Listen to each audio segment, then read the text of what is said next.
Hello అండి. ఒక cinema ఒక జనరేషన్ ని మార్చగలదా? నా ఆన్సర్ ఖచ్చితంగా అవును.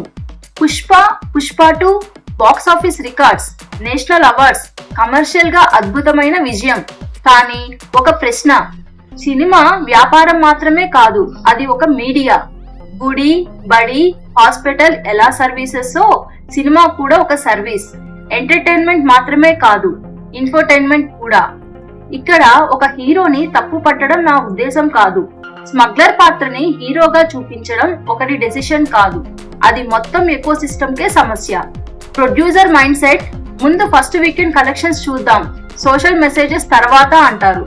హీరో ఏమో ఇమేజ్ డ్యామేజ్ అవుతుందేమో అని ఆలోచిస్తాడు. స్టార్డమ్, క్లాక్ టెంపరరీ, దీపం ఉండగానే ఇల్లు చక్కబెట్టుకోవడం అంటారు.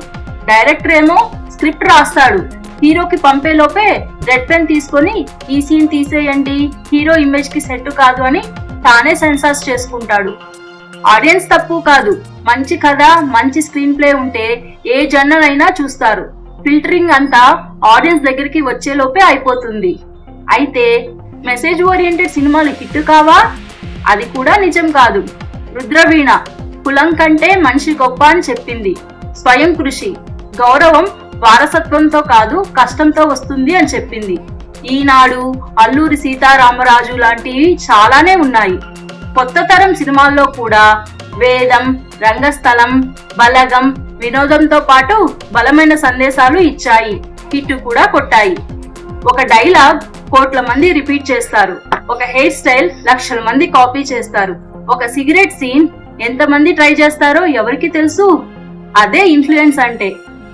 డాక్టర్ రాజ్ కుమార్ గారు కన్నడ కంఠీరవ. సినిమాలో గాని బయట గాని ఎప్పుడు స్మోక్ చేయలేదు. హీరోని చూసి యువత నేర్చుకుంటారు అనే బాధ్యతతో జీవించారు. తలై అజిత్ కుమార్ 10 ఏళ్ల ముందే తన ఫ్యాన్స్ క్లబ్స్ అన్ని రద్దు చేశారు. స్టార్డమ్ కంటే ఫ్యాన్స్ పర్సనల్ గా ఎదగడం ఇంపార్టెంట్ అనే సందేశం ఇచ్చారు. ఆర్ నారాయణమూర్తి గారు కమర్షియల్ ఫార్ములా కంటే తన ఐడియాలజీనే ఎంచుకున్నారు. పెద్ద కమర్షియల్ డైరెక్టర్స్ నుంచి అవకాశాలు వచ్చినా నా నమ్మకాలకి సరిపోకపోతే వద్దు అని నిలబడ్డారు. డబ్బు కంటే సందేశానికే విలువ ఇచ్చిన హీరో అతను. దర్శకుడు టి కృష్ణ గారు ప్రతిఘటన, నేటి భారతం, వందే మాతరం, రేపటి పౌరులు, దేవాలయం లాంటి సినిమాలతో సినిమా సమాజాన్ని ప్రశ్నించాలి అని ఆలోచింపజేశాయి. హీరో అంటే ఈ రోజు సమాజాన్ని ప్రతిబింబించడం మాత్రమే కాదు, రేపటి సమాజాన్ని నిర్మించే బాధ్యత కూడా ఉంది. చాలా మంది పిల్లలకు కొన్నిసార్లు పేరెంట్స్ మాటల కంటే హీరో బిహేవియర్ ఎక్కువగా గుర్తుండిపోతుంది. అది మంచిదైనా చెడ్డదైనా అదే సినిమా పవర్. అందుకే హీరో అనేవాడు స్క్రీన్ మీద ఒక క్యారెక్టర్ కాదు, కోట్ల మంది జెన్జీ, జెన్ ఆల్ఫా రేపటి బిహేవియర్ కి ఒక రెఫరెన్స్ పాయింట్. మరి మీ అభిప్రాయం ఏంటి?